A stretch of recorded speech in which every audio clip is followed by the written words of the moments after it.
जय हिंद। कैसे हैं आप सब? पढ़ाई लिखाई बढ़िया चल रही है? पढ़ते रहिएगा, क्योंकि जड़ इस मौसम के जैसा मौसम आपको पढ़ने के लिए नहीं मिलता। और परीक्षा आने वाली है, तो एक दो महीने में बाद परीक्षा है आपकी, तो इस वजह से पढ़ते रहिएगा। हमने जो पहला पार्ट पढ़ाया था उससे रिलेटेड ये 2-4 क्वेश्चन हैं आपके ज्ञान को परखने के लिए कि आपने कितना पढ़ा और कितना सीखा। तो पहला क्वेश्चन देखिएगा कि लेड ऑक्साइड जब कार्बन के साथ क्रिया करता है तो लेड और कार्बन डाइऑक्साइड बनता है। ये PbO मतलब लेड ऑक्साइड, Pb लेड का होता है, तो इसका लैटिन नाम प्लम्बम होता है। चलो ये किसी दिन और बताएंगे सब लैटिन नाम इनके संकेत कैसे बने हैं। तो ये लेड ऑक्साइड जब कार्बन के साथ क्रिया करता है तो ये लेड बनता है, यानी शीशा बनता है, और कार्बन डाइऑक्साइड बनती है। ठीक है, अब इससे रिलेटेड ये 4 यहाँ पर चीजें दी गई हैं। आपको बताना है कि इनमें से कौन सा सत्य कथन है और कौन सा कथन असत्य है। जैसे पहला, शीशा अपचयित हो रहा है। दूसरा है कार्बन डाइऑक्साइड उपचयित हो रहा है। कार्बन उपचयित हो रहा है, लेड ऑक्साइड अपचयित हो रहा है। इनमें कौन सा कथन सत्य है और कौन सा कथन असत्य है? ये 5 क्वेश्चन लाना तो एक बहाना था, आपको पूरे पाठ का फिर से रिवीजन कराना था। देखिए, हम आपको बता देते हैं कि क्या अपचयन क्या होता, ऑक्सीकरण क्या होता। एक बार फिर से सुन लीजिएगा। ऑक्सीजन का जुड़ना ऑक्सीकरण, हाइड्रोजन का निकलना ऑक्सीकरण, इलेक्ट्रॉनों का निकलना ऑक्सीकरण। ठीक है, यानी ऑक्सीजन जुड़े तो ऑक्सीकरण, हाइड्रोजन निकले तो ऑक्सीकरण, इलेक्ट्रॉन निकले तो ऑक्सीकरण। क्लियर हुआ? अपचयन क्या होता है? हाइड्रोजन का जुड़ना अपचयन, इलेक्ट्रॉन आ जाए, इलेक्ट्रॉनों का जुड़ना अपचयन, ऑक्सीजन का निकलना अपचयन। ये सब अपचयन है। तो वही आपको पहचानना है कि अब देखो एक चीज और, कि जिससे इलेक्ट्रॉन निकलते हैं, जिससे ऑक्सीजन निकलता है उसका ऑक्सीकरण होता है। जिससे ऑक्सीजन निकलता है उसका ऑक्सीकरण होता है। जिसमें ऑक्सीजन जुड़ता है, सॉरी, जिससे ऑक्सीजन निकलता है उसका अपचयन होता है। जिससे ऑक्सीजन निकलता है उसका अपचयन होता है, जिससे ऑक्सीजन जुड़ता है उसका ऑक्सीकरण होता है। ठीक है, देखिएगा, पहला है शीशा अपचयित हो रहा है। तो शीशा तो इधर लिखा हुआ है, ये कैसे अपचयित हो रहा है भाई? लेड ऑक्साइड से ऑक्सीजन निकल रहा है, यानी लेड ऑक्साइड से लेड में परिवर्तन हो रहा है, यानी लेड ऑक्साइड से लेड बन रहा है। मतलब O जो है वो निकल गया है।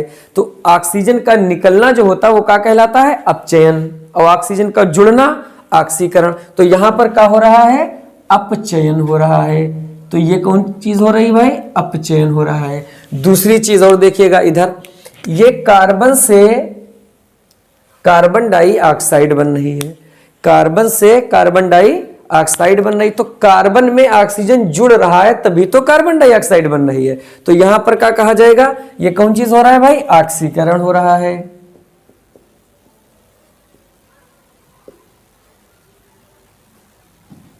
ऑक्सीकरण हो रहा है। तो इतना हमने जान लिया। अब देखिएगा, पहला, शीशा अपचयित हो रहा है, नहीं, लेड ऑक्साइड यानी शीशे का ऑक्साइड जो है वो अपचयित हो रहा है, ना कि शीशा अपचयित हो रहा है। तो ये बात तो हुई असत्य, ये बात हुई असत्य। दूसरा देखिएगा, कार्बन डाइऑक्साइड उपचयित हो रहा है, नहीं, कार्बन जो है वो उपचयित हो रहा है। ऑक्सीकरण कहिए, या इसका दूसरा नाम जो है ऑक्सीकरण का वो उपचयन भी है। दूसरा नाम क्या है? उपचयन। ऑक्सीकरण का दूसरा नाम उपचयन। तो कार्बन का उपचयन हो रहा है, ना कि कार्बन डाइऑक्साइड का। तो ये वाला भी कथन हो गया असत्य। ठीक है, आगे देखिएगा, कार्बन उपचयित हो रहा है, कार्बन उपचयित हो रहा है, यानी कार्बन में ऑक्सीजन जुड़ रहा है। यह बात हुई सत्य।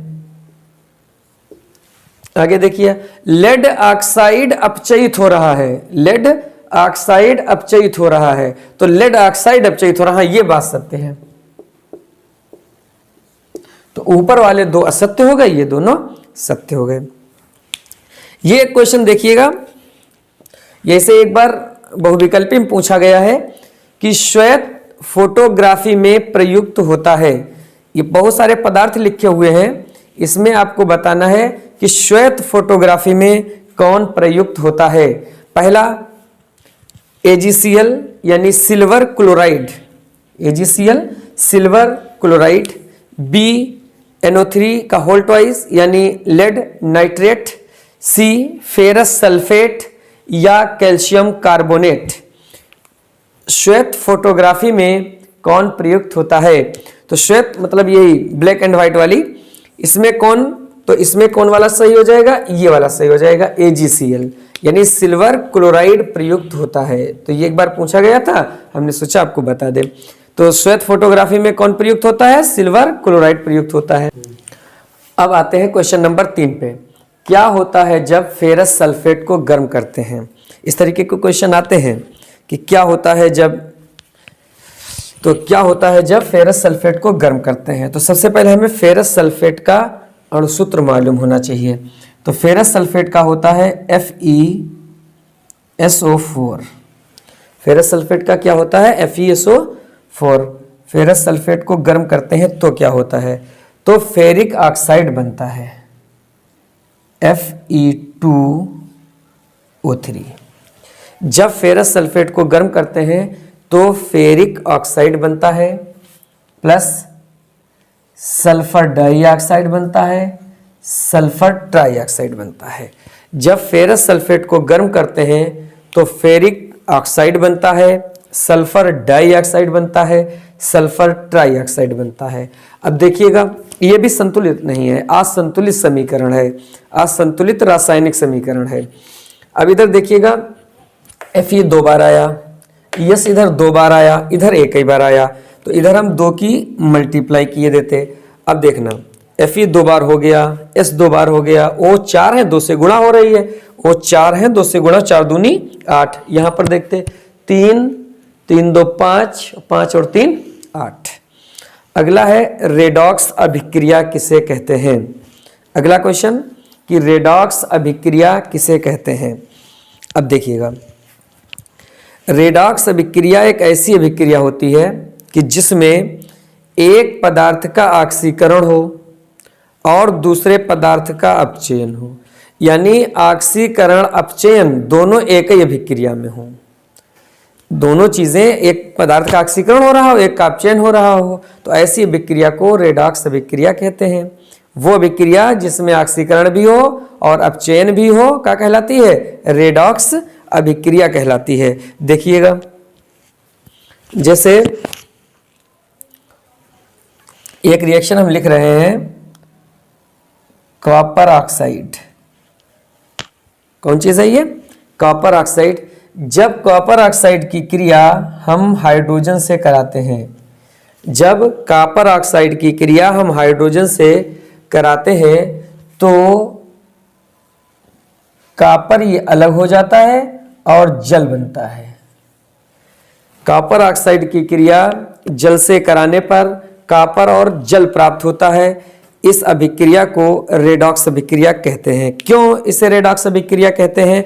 क्योंकि इसमें देखिएगा ये Cu है, ये CuO से Cu बन रहा है। जब CuO से Cu बन रहा है तो इसमें ऑक्सीजन निकल रहा है ना, जब ऑक्सीजन निकल रहा है तो इसका क्या हो रहा है? तो इसका अपचयन हो रहा है, अपचयन हो रहा है। ये हाइड्रोजन है, हाइड्रोजन से कौन चीज बन रही है? H2O बन रहा है, यानी हाइड्रोजन में ऑक्सीजन जुड़ रहा है तो हाइड्रोजन का ऑक्सीकरण हो रहा है। तो इसमें दोनों चीजें हो रही हैं, ऑक्सीकरण भी हो रहा है, अपचयन भी हो रहा है, इस वजह से ये रेडॉक्स अभिक्रिया है। आगे चलते हैं। संतुलित रासायनिक समीकरण लिखिए। ये शब्दों में लिखा हुआ है, पहले तो इनके सबके अणुसूत्र लिखिएगा और फिर इन्हें संतुलित कीजिएगा। देखिए सबसे पहले जिंक, तो जिंक का पता है जैसे कि आपको Zn plus silver nitrate AgNO3 हो गया, फिर है जिंक नाइट्रेट Zn NO3 का होल ट्वाइस, क्योंकि Zn की जो ऑक्सीकरण अवस्था होती वो 2 होती, इसमें इसकी ऑक्सीकरण अवस्था इसके पास चली जाएगी, प्लस सिल्वर Ag। ठीक ही है। अब देखते हैं कि ये संतुलित है या असंतुलित। तो यहां पर NO3 एक बार लिखा, यहां पर NO3 2 बार लिखा, तो ये वाला कैसा हो गया? असंतुलित।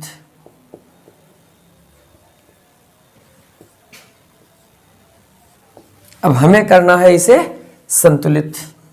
देखिएगा, एक बार हम इसे लिखे लेते हैं।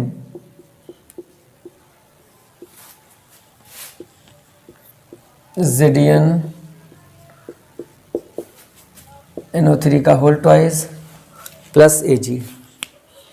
अब ये इसे संतुलित करना है, तो हमने क्या देखा भी कि NO3 इधर 2 बार है, इधर NO3 1 बार है, तो यहां पर हमने 2 से ये गुणा कर दिया।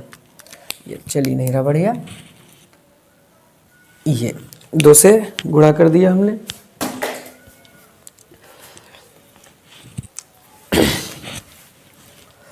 अब सब 2 Ag, इधर Ag एक ही बार है, तो इधर भी हम 2 की गुणा कर देते, तो 2 Ag हो गया। Zn एक बार NO3 2 बार, NO3 एक बार लिखा है भाई, 2 से गुणा हो रही, 2 बार इधर भी हो गया, Ag 2 बार, Ag 2 बार। अब ये कैसा है? संतुलित रासायनिक समीकरण।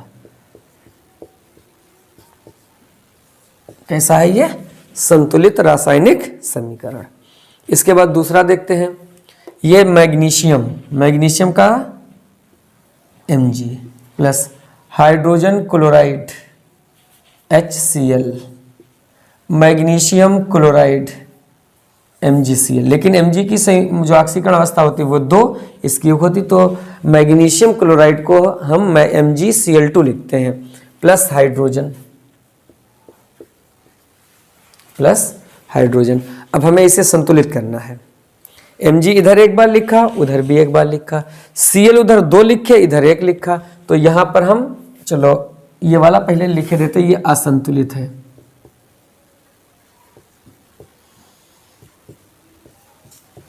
अब इसका हमें संतुलित रासायनिक समीकरण लिखना है।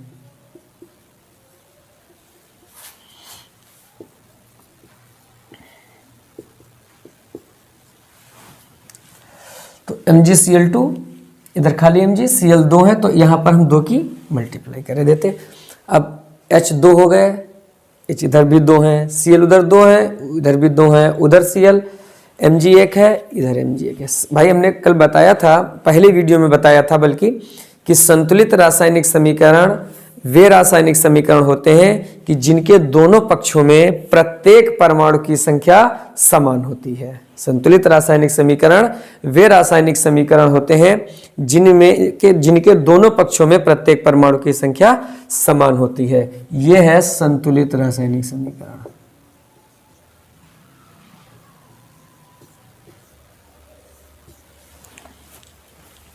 इसके बाद क्या होता है जब सिल्वर नाइट्रेट को गर्म करते हैं? क्या होता है जब सिल्वर नाइट्रेट को गर्म करते हैं? देखो भाई क्या होता है, silver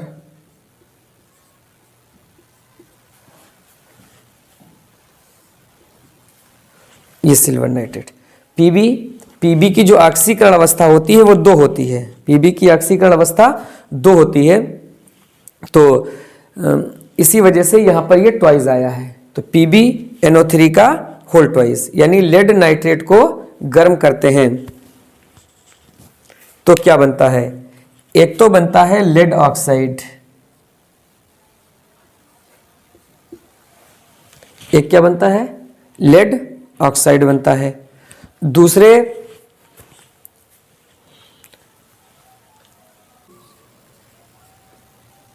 plus O2। Lead nitrate को जब गर्म किया जाता है, ये हीट का साइन होता है, लेड नाइट्रेट को जब गर्म किया जाता है तो लेड ऑक्साइड बनता है, नाइट्रोजन डाइऑक्साइड बनता है और ऑक्सीजन बनता है। लेड नाइट्रेट को जब गर्म किया जाता है लेड ऑक्साइड बनता है, नाइट्रोजन डाइऑक्साइड बनता है और ये ऑक्सीजन बनता है। अब बस इसे संतुलित कर लीजिएगा। NO3 इधर 2 लिखा है, तो हम इधर भी 2 लिखे देते हैं। ठीक है, अब देखिएगा, चलो कौन चीज़ संतुलित हो गया, n संतुलित हो गया। लेकिन देखिएगा अभी Pb एक बार लिखा है, एक बार लिखा है, 2 3 6, ऑक्सीजन 6 हुए, इधर कितना हुआ, 2 दूना 4, 2 6 और 1 7 हो गया। अब 7 यहाँ पर कोई हिसाब से नहीं बनाए जा सकते, इधर 7 किसी भी हिसाब से नहीं बनाए जा सकते। तो अगर हम यहाँ पर 2 की मल्टीप्लाई सपोज कर रहे हैं, तब क्या हो रहा देखो, 2Pb, तो हमें यहाँ पर 2 की करना पड़ेगा। चलो Pb अब 2 बनाएंगे। अब देखिएगा, अब इधर O कितना हो रहा है, इधर हो रहा है 2O, 2 दूना 4O, 4 2 6, 2 8O। इधर कितना हो रहा है, 3 दूना 6, 6 दूनी 12O। अब क्या करें, कितने O कम पड़ रहे, 8 4 12। तो यहाँ पर 2 के बजाय 4 लेते हैं। अब देखिएगा, 4 दूनी 8, 2 10 और 2 12, 3 दूना 6, 6 दूनी 12, Pb 2, Pb 2। अब ये समीकरण संतुलित है। इस तरीके से हम समीकरण को संतुलित भी कर लेंगे। तो इस तरीके से संतुलित करना हिट एंड ट्रायल मेथड कहलाता है, कि इधर एक बार देखें, इधर बढ़ा के देखें, तो इसे रटा तो जा नहीं सकता, तो हम एक बार कोशिश करेंगे, इधर रख के उधर रख के दोनों तरफ देखेंगे, जिधर कम है उधर हम ये अंकों को बढ़ाते हैं, गुणा करते हैं, और इस मेथड को हिट एंड ट्रायल मेथड कहते हैं। तो इसमें से कितने क्वेश्चन आपको आते थे ज़रूर बताइएगा। अगले वीडियो में हम दूसरा अध्याय शुरू करेंगे। ठीक है, तो मिलते हैं अगले वीडियो में, अपना ख्याल रखिएगा। Thank you.